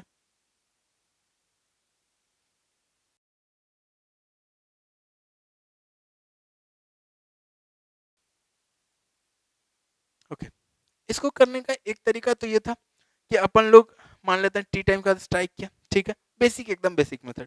टी टाइम का स्ट्राइक किया तो यहाँ से अपने पास इसका वेलोसिटी 10√3 था, इसका एक्स में वेलोसिटी निकाल लेंगे। ठीक है, यहाँ पर ऑरिजिन मान लेंगे, मान लेते हैं एक्स डिस्टेंस बाद जाकर के स्ट्राइक किया और वाई हाइट पर स्ट्राइक किया। ठीक है, तो एक्स डिस्टेंस कवर करने में इसको कितना टाइम, इतना टाइम में ये कितना एक्स कवर किया होगा वो निकाल लेते हैं। ठीक है, और उतना से ये वाई डिस्टेंस पर जाकर के स्ट्राइक किया तो उस हिसाब से इसका एक्स निकाल लेंगे। ठीक है, और फिर वाई निकाल करके उसको इक्वेट कर देंगे। क्या बोले, ये बेसिक मेथड एकदम। ठीक है, इसको सोचोगे तो समझ में आ जाएगा। अब इसको रिलेटिव मोशन से भी हम लोग आसानी से बना सकते थे। ठीक है, अगर बॉल का वेलोसिटी रिलेटिव टू वेज देखा जाए, ठीक है, velocity of ball relative to wedge या particle relative to wedge, velocity of particle relative to wedge, तो ये क्या हो जाएगा, velocity of particle relative to ground minus velocity of wedge relative to ground लिख सकते हैं। ठीक है, और wedge with respect to ground इधर था तो minus velocity of wedge with respect to ground, यानी कि कुछ वेलोसिटी इधर हो जाएगा। ठीक है, ये 10√3 था तो इसका माइनस कितना हो जाएगा, ये भी 10√3 ही हो जाएगा। ठीक है, और जब इन दोनों वेक्टर्स को हम ऐड करेंगे तब जाकर के अपने को मिलेगा velocity of particle with respect to wedge, जो कि कुछ ऐसा मिलेगा। ये है अपने पास velocity of particle with respect to wedge. अब इसका मैग्नीट्यूड निकालना बहुत बड़ा रॉकेट साइंस है नहीं, अपन लोग वेक्टर में पढ़ चुके हैं और ऐसे भी डायरेक्टली भी दिख रहा है। ये 60 है तो ये वाला पूरा का पूरा एंगल जो है, ये एंगल कितना है, ये एंगल 120 डिग्री है। ठीक है, और 120 डिग्री पर दो वेक्टर इक्वल मैग्नीट्यूड का, तो रिजल्टेंट का भी मैग्नीट्यूड जो होगा वो उतना ही होगा, 10√3। ठीक है, और ये एकदम बीचों बीच होगा इन दोनों के क्योंकि इक्वल मैग्नीट्यूड था। तो यहां से ये जो एंगल दिख रहा है अपने को ये वाला, ये एंगल कितना होगा, ये एंगल भी 60 डिग्री ही होगा। ठीक है, तो अब थोड़ा कहानी सिंप्लीफाई होकर के ऐसा कुछ बन चुका है। अगर वेज के रिस्पेक्ट में देखें तो ये एंगल 30 डिग्री। ठीक है, और यहां पर एक पार्टिकल प्रोजेक्ट किया गया है जिसका स्पीड कुछ है 10√3 मीटर पर सेकंड, और वेज के साथ इंक्लाइन के साथ ये एंगल जो है ये 30 डिग्री। अब ये कितने देर के बाद इस इंक्लाइन को जाकर के स्ट्राइक करेगा वो निकालना है। अभी जस्ट इसके पिछले क्वेश्चन में हम लोग किए हैं कि टाइम ऑफ फ्लाइट जो होता है वो कितना होता है, वो होता है 2u sine theta divided by g cos beta. ठीक है, जहां पर ये बीटा है और ये क्या है, थीटा है।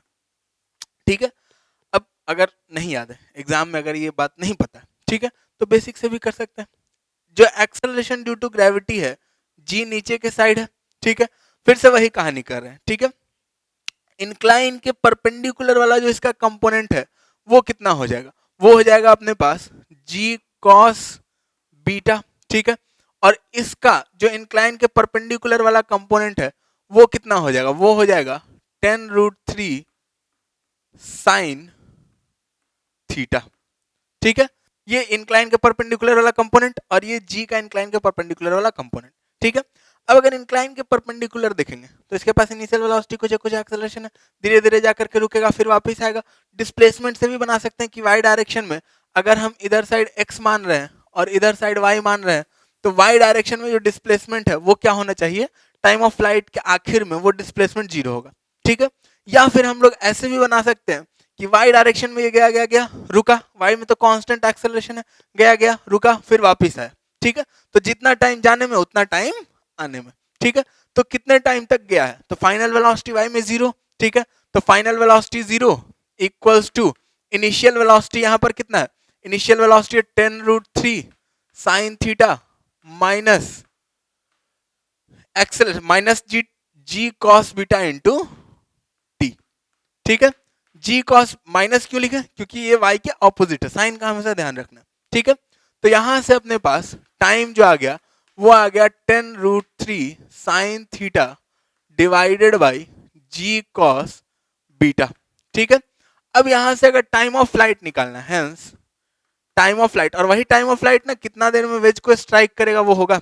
ठीक है, तो टाइम ऑफ फ्लाइट जो होगा वो हो जाएगा 2t यानी कि 20√3 into sine theta by g cos beta, यानी कि यहां से हो जाएगा 20√3 इंटू साइन थीटा यानी कि साइन 30 डिग्री यानी कि 1/2 divided by g into cos 30 degree यानी कि √3/2। ठीक है, तो ये हो जाएगा which is equals to 2 second. तो टाइम कितना आ जाएगा, कितने देर के बाद ये वेज को स्ट्राइक करेगा, तो कितने देर के बाद करेगा, 2 सेकेंड के बाद ये वेज को वापस स्ट्राइक करेगा। ठीक है, तो रिलेटिव वेलोसिटी का अगर यूज करेंगे तो थोड़ा क्वेश्चन आसान बन जाता है, इसलिए हम लोग रिलेटिव से कर लेते हैं। ठीक है, और कोई खास वजह नहीं है, बेसिक से भी ये बनेगा, ऐसा नहीं कि रिलेटिव मोशन का क्वेश्चन बेसिक से नहीं बनेगा, बेसिक से भी बनेगा लेकिन रिलेटिव का यूज करके थोड़ा आसान हो जाएगा। ठीक है, इसको नोट कर लेते हैं अपन, फिर नेक्स्ट क्वेश्चन देखते हैं।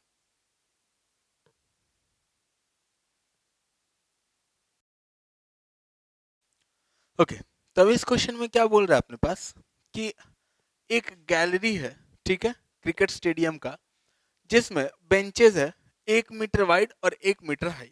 ठीक है, ऐसा कुछ बेंचेस है 1 मीटर हाई 1 मीटर वाइड। ये हो गया अपना first bench, second bench, third bench, fourth bench, ऐसा करके बेंचेस है। ठीक है, बोल रहा है a batsman strikes the ball 1 meter above the ground.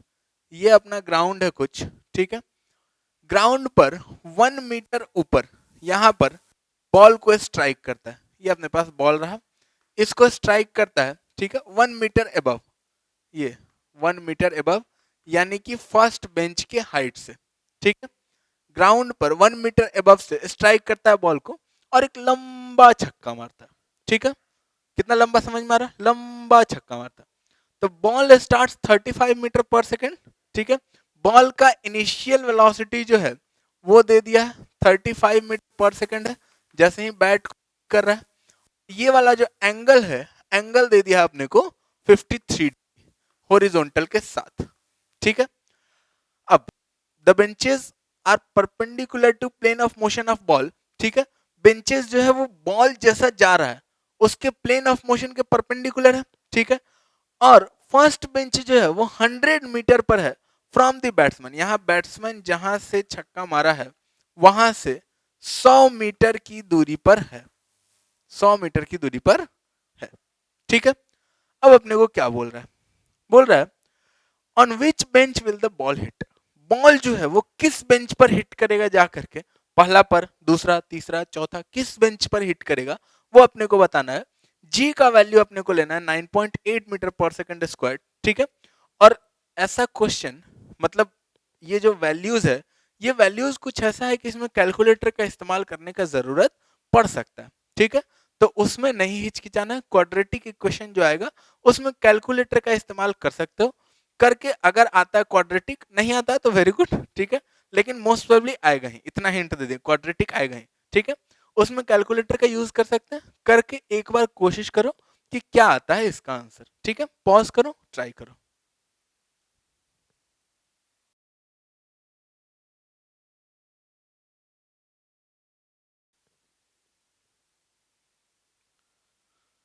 चलो, हो गया।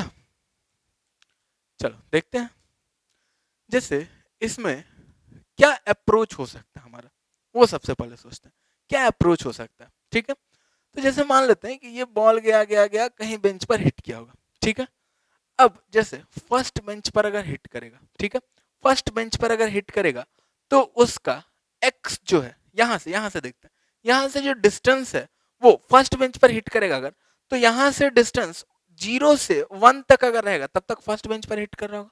ठीक है, ये डिस्टेंस अगर 0 से 1 से 2 हो जाए तब ये सेकंड बेंच पर हिट करना शुरू करेगा।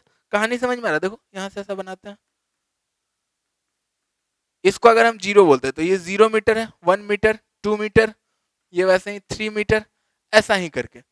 अगर ये 0 से 1 के बीच में है, एक्सिस का आता है, मान लेते हैं जब ये वाई कुछ इतना है, ठीक है, तब जाकर के ये किस बेंच पर हिट करेगा, फर्स्ट पर।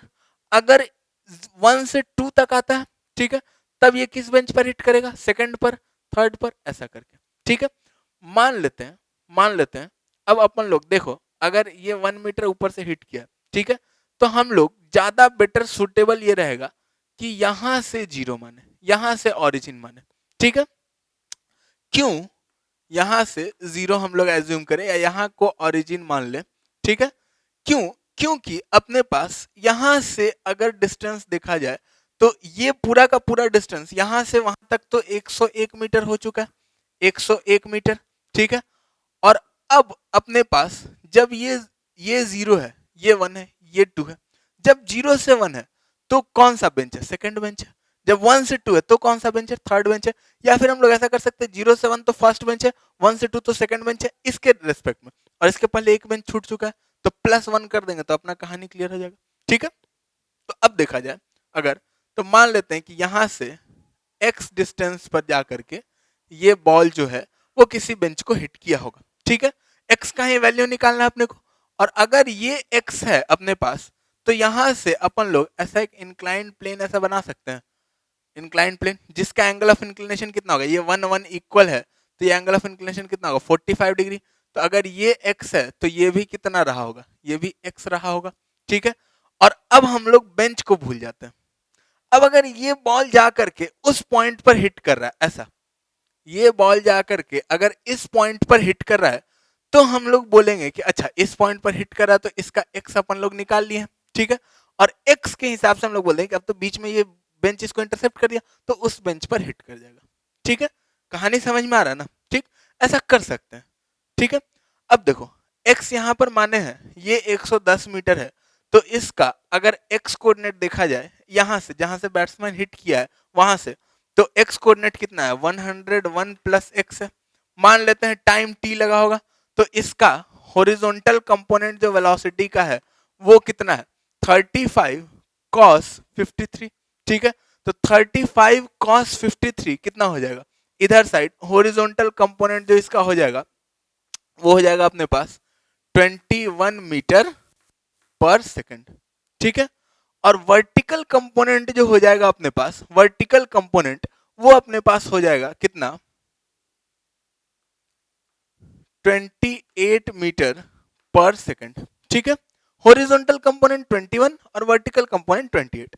हॉरिजॉन्टल में डिस्टेंस कितना है, 101 प्लस एक्स। ठीक है, तो 101 प्लस एक्स इक्वल्स टू, यहां से अपने पास कितना आएगा, equals to 21 into t, horizontal component of velocity जो कि चेंज नहीं कर रहा, इनटू मान लेते हैं टी टाइम लगने वाला। ठीक है, तो 21 इंटू टी, ये हो गया अपना इक्वेशन नंबर 1। फिर वैसे ही अगर अपन देखा जाए तो यहां से बोल सकते हैं एक और इक्वेशन y में लिखा जा सकता है, इसका फाइनल जो y कोऑर्डिनेट है वो भी कितना है, x ही है। ठीक है, तो y equals to ut, ut यानी कि 28t minus half g t square, g नीचे के साइड है। ठीक है, तो minus half into 9.8 into t square, ये हो गया अपना इक्वेशन नंबर 2, जिसको थोड़ा हम सिंप्लीफाई कर लेते हैं, 2 को थोड़ा हम सिंप्लीफाई कर लेते हैं, विच इम्प्लाइज यहां से क्या आ जाएगा, x equals to 28t minus 4.9 t square. ठीक है, ये हो गया अपना इक्वेशन नंबर 2। अब यहां से अपने को निकालना है एक्चुअली में x का वैल्यू, ठीक है, बट अगर हम पहले t निकाल ले तो थोड़ा आसान हो जाएगा, क्योंकि x आसानी से सब्सटीट्यूट कर सकते हैं हम लोग यहाँ पर। ठीक है, तो x को जैसे ही हम लोग सब्सटीट्यूट करके t निकालने का पहले कोशिश करो। ठीक है, जैसे ही t आएगा फिर उसके बाद x निकालने का कोशिश करो। x को तो सीधा सीधा इसमें पुट करके भी निकाल सकते हैं। ठीक है, और जैसे ही फिर तुम्हारा x आएगा उसके बाद अपने पास कौन से बेंच को हिट करेगा वो अपने पास निकल के आएगा, उसको भी सोचना है। ठीक है, अगर यहां तक समझ में आ गया तो फिर से इसको पॉज करके सोचो, कोशिश करो। ठीक है,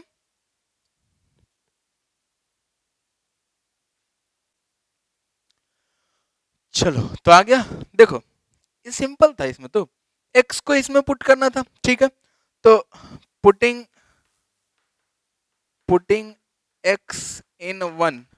ठीक है, 1 में जैसे ही x को पुट करेंगे तो यहां से आएगा 101 plus 28t minus 4.9 t square equals to 21t।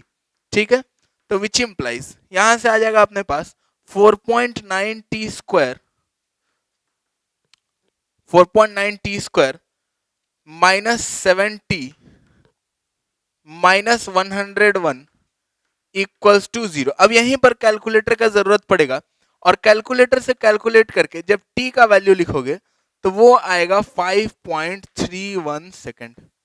ठीक है, और 5.31 सेकेंड जैसे ही t का वैल्यू अपने पास आ जाएगा तो इसको जब इसमें पुट कर देंगे तो पुटिंग t इन 1 अपने पास 21t का वैल्यू 111.5 आ जाएगा लगभग, और फिर x का वैल्यू अपने पास आ जाएगा x इक्वल्स टू 10.5। ठीक है, और x जैसे ही 10.5 मीटर आया, यानी कि यहां से अगर 0 से 1 रहता तो यहां से देखते हैं, यहां से फर्स्ट बेंच, यहां से सेकंड बेंच, यहां से थर्ड बेंच, 10.5 है तो कौन सा बेंच हुआ, हेंस बेंच कौन सा बेंच है, तो यहां से 10.5 यहां से 11th बेंच होगा। ठीक है, और पहले एक बेंच था तो टोटल कितना बेंच, 12th बेंच। ठीक है, तो hence ball will hit on 12th bench. ठीक है, 12th बेंच पर जाकर के बॉल हिट करेगा। ठीक है, फिर से इसको समझ लो, यहां से इसको भूल जाते हैं अभी। ठीक है, यहां से x माने थे, x अगर 0 से 1 के बीच में होता तो फर्स्ट बेंच पर हिट करता कहीं पर भी। ठीक है, x अगर 1 से 2 के बीच में होता तो सेकंड बेंच पर हिट करता, यहां से सेकंड बेंच। ठीक है, और शुरुआत से लेते तो second bench, third bench, fourth bench, वैसे ही। ठीक है, तो यहां से अगर 10.5 है तो यानी कि कौन सा बेंच, 10 से 11 यानी कि 11th बेंच। ठीक है, यहां से 11th और पहले एक बेंच था तो टोटल कितना नंबर है, 12th बेंच पर हिट कर रहा है। ठीक है, और वही लिखे हैं hence ball will hit on 12th bench. ठीक है, बस इसमें यही सोचना था कि अपने को क्वेश्चन को अप्रोच कैसे करना है, मतलब क्वेश्चन में अपने को सिंप्लीफाई क्वेश्चन को कैसे कर सकते हैं। ठीक है, इसको नोट कर लेते हैं, फिर हम लोग एक और अच्छा क्वेश्चन देखते हैं।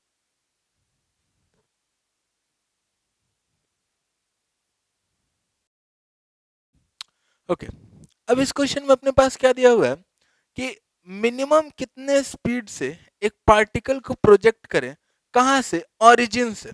ठीक है, so that it passes through point x not comma y not, origin से प्रोजेक्ट करना है और x not comma y not point से पास कर जाए ये पार्टिकल, तो कैसा प्रोजेक्शन होना चाहिए, मिनिमम स्पीड कितना होना चाहिए प्रोजेक्शन का, वो पूछ रहा है। ठीक है, ग्रेविटी को अपने को एज्यूम करना है directed along negative y axis. ठीक है, ग्रेविटी नेगेटिव वाई एक्सिस के अलोंग है।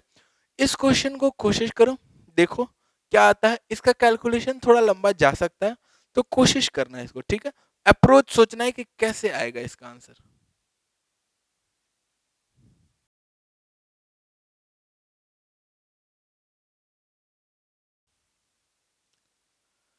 ओके, अब अगर इसमें देखा जाए तो यहां पर कितना मिनिमम स्पीड होना चाहिए। ठीक है, तो उसके लिए एक एक तो अपने को पता है कि इस पॉइंट से पास करना चाहिए, ठीक है। यहाँ ओरिजिन से हम फेंक रहे हैं, ठीक है, और ये ओरिजिन है, और ये पार्टिकल जो है ये यहाँ पर x not comma y not point को क्रॉस करना चाहिए, ठीक है, और मिनिमम स्पीड अपने को उसके लिए निकालना है, ठीक। तो एक कहानी तो हम ये कर सकते हैं कि मान लेते हैं कि u स्पीड से प्रोजेक्ट किए हैं हम, ठीक है, एट सर्टेन एंगल थीटा, ठीक है, और यहाँ पर ये x not comma y not तक पहुंच रहा है। तो पहुंच रहा है उसके लिए u इक्वल्स टू, मान लेते हैं t टाइम के बाद पहुंच रहा है, तो u equals to x not, sorry u cos theta into t equals to x not, और फिर y not equals to u sine theta into t, और ग्रेविटी जो है वो नीचे है, तो minus half g t square, दोनों में से टाइम एलिमिनेट करेंगे तो u और थीटा में रिलेशन आएगा, फिर u को थीटा के फॉर्म में लिखेंगे, फिर वहां से डिफरेंशिएट करके मैक्सिमाइज या मिनिमाइज करेंगे। जैसे देखो यहाँ पर लिख करके दिखाते हैं, या फिर डायरेक्टली हम लोग इक्वेशन ऑफ ट्रेजेक्ट्री का भी यूज कर सकते हैं, ठीक है, वही ना, टाइम को एलिमिनेट करके जो एक्स और वाई में से जो इक्वेशन आता है उसी को ना इक्वेशन ऑफ ट्रेजेक्ट्री बोलते हैं, ठीक है। तो डायरेक्टली भी हम लिख सकते हैं from equation of trajectory, from equation of trajectory अपने पास क्या मिलेगा, y not equals to x not tan theta minus g x not square divided by 2u² cos square theta, ठीक है, और ये 1/cos स्क्वायर थीटा को सेक स्क्वायर थीटा लिख सकते हैं, सेक स्क्वायर थीटा को हम 1 + tan स्क्वायर थीटा लिख सकते हैं। तो y नॉट इक्वल्स टू यहां से हो जाएगा x not tan theta minus g x not square divided by 2u² into 1 + tan square theta, ठीक है। अब अपने को u यहां से निकालना है, ठीक है, u को ही ना मैक्सिमाइज या मिनिमाइज करना है, तो u यहां से निकालने के लिए हम लोग इस वाले पूरे कहानी को इधर और y नॉट को इधर लेके चलाते हैं, ठीक है, और फिर अपने पास u² जो होगा वो हो जाएगा अपने पास g x not square by 2 into 1 + tan square theta divided by x not tan theta minus y naught, ठीक है, divided by x not tan theta minus y naught. अब u का मैक्सिमम या मिनिमम, तो u जो है वो एक थीटा का फंक्शन है, ठीक है, तो मैक्सिमाइज या मिनिमाइज करने के लिए u का मिनिमम वैल्यू के लिए इसको मिनिमाइज करना पड़ेगा अपने को, ठीक है, मिनिमाइज करना पड़ेगा, और इसको मिनिमाइज करने के लिए अपन डिफरेंशिएशन का यूज कर सकते हैं, ठीक है, डिफरेंशिएशन का यूज करके मिनिमाइज करके मिनिमम वैल्यू जब कब होगा, जब थीटा निकाल लेंगे उस थीटा पर ये मिनिमम होगा, ठीक है, और जैसे ही वो थीटा आएगा उसको इसमें पुट करेंगे तो अपना u आ जाएगा। लेकिन बिलीव मी ये बहुत आसान मेथड नहीं है, ठीक है, करके देख सकते हो, कम से कम 1-1.5 पेज में कैलकुलेशन जाएगा, उसके बाद भी हो सकता है कि गलत आंसर आ जाए, ठीक है। इसका एक इंट्यूटिव मेथड है, बड़ा ही अच्छा मेथड है, ठीक है। जैसे अगर प्रोजेक्टाइल है ये, ठीक है, और उस पॉइंट से पास करना है, हम मान लेते हैं कि यहां से यहाँ एक इंक्लाइंड प्लेन ऐसा है, ठीक है, ये पॉइंट है अपने पास, ऐसा एक इंक्लाइंड प्लेन है, ठीक। अब इंक्लाइंड प्लेन में ये वाला जो एंगल है मान लेते हैं इसको बीटा, ठीक है, एंगल ऑफ इंक्लिनेशन, और ये जो एंगल है ये तो हम लोग आसानी से निकाल सकते हैं tan बीटा, क्योंकि ये वाला जो डिस्टेंस है ये y नॉट है, और ये डिस्टेंस कितना है अपने पास, ये डिस्टेंस x नॉट है, ठीक है, तो हम लोग वहां से निकाल सकते हैं आसानी से बीटा का value, tan beta cos beta sin beta जो भी चाहिए होगा, ठीक है। अब ये इंक्लाइन पर देखो, इंक्लाइन पर जो ये रेंज होना चाहिए, रेंज अपने पास यहां से ये रेंज जो है, रेंज अपने पास कितना होना चाहिए, under root x not square plus y not square, ये वाला डिस्टेंस, रेंज इतना होना चाहिए इंक्लाइन पर, ठीक है। u का मिनिमम वैल्यू चाहिए, तो u मिनिमम कब होगा, जब रेंज मैक्सिमम जाएगा, ठीक है, रेंज जैसे u का बहुत सारा वैल्यू होता है जिसके लिए रेंज ये होगा, लेकिन u का मिनिमम वैल्यू तब मिलेगा अपने को जब रेंज को हम मैक्सिमाइज करना चाहेंगे, ये कहानी समझ में आ रहा है, ठीक है, रेंज मैक्सिमाइज करेंगे तो u मिनिमम मिलेगा, और रेंज का जो मैक्सिमम वैल्यू होता है, मेथड 2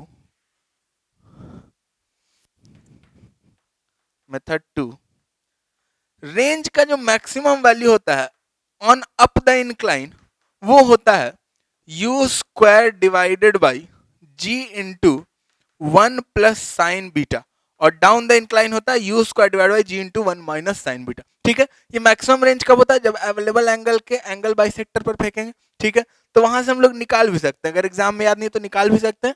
और अगर इसका डेरिवेशन देखना है तो क्विक थ्योरी रिवीजन देख सकते हो इसी का। ठीक है, या फिर हम लोग पूरा फुल डिटेल्ड कोर्स में भी या बुक में भी देख सकते हैं कि मैक्सिमम रेंज कैसे आता है। ठीक है, अब मैक्सिमम रेंज अपने को पता चल गया, जो कि कितना होना चाहिए इस केस में, under root of x not square plus y not square, ये मैक्सिमम रेंज होना चाहिए। ठीक है, अब यहां से जब रेंज मैक्सिमम होगा तभी ना यू का वैल्यू मिनिमम होगा। ठीक है, तो अब मिनिमम यू जो है, यू का मिनिमम वैल्यू जो है वो कितना आ जाएगा? वो आ जाएगा under root of g into 1 plus sine beta into under root of x not square plus y not square which is equal to, अब साइन बीटा, यहां से साइन बीटा अगर देखा जाए तो साइन बीटा जो है वो कितना हो जाएगा? Y not divided by root under x not square plus y not square, तो यहां से क्या आएगा? Which is equal to under root of g into 1 plus y not divided by under root of x not square plus y not square into under root of x not square plus y not square. ठीक है, sine beta केवल value put कर दिया। ठीक है, अब यहां से जब एलसीएम लेकर के ये दोनों कैंसिल आउट हो जाएगा तो यहां से क्या बचेगा? विच इम्प्लाइज यू का जो मिनिमम वैल्यू होगा वो आएगा under root of g into y not plus under root of x not square plus y not square. ठीक है, और इससे निकाल करके अगर देखोगे तब भी वही सेम वैल्यू आएगा, लेकिन कैलकुलेशन लंबा जाएगा। अगर इंट्यूटिव मेथड हम लोग थोड़ा सा अगर दिमाग लगाएंगे तो अपना कैलकुलेशन जो है वो बहुत कम हो जाएगा। ठीक है, इसको अपन नोट कर लेते हैं, फिर आगे देखते हैं।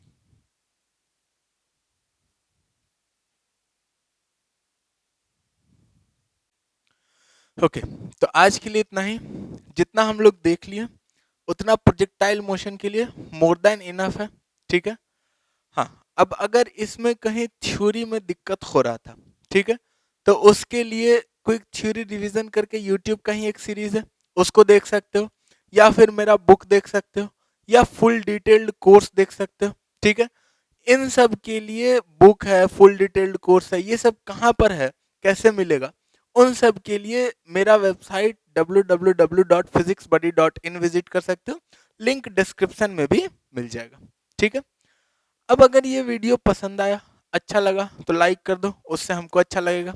ठीक है, और अगर लगता है कि किसी दोस्त यार को हेल्प हो जाएगा तो उनके साथ शेयर कर दो, और चैनल पर जो भी वीडियोस अपलोड हो उसका नोटिफिकेशन तुम्हारे तक पहुंचते रहे, उसके लिए सब्सक्राइब कर दो। आज के लिए इतना ही, बाय बाय।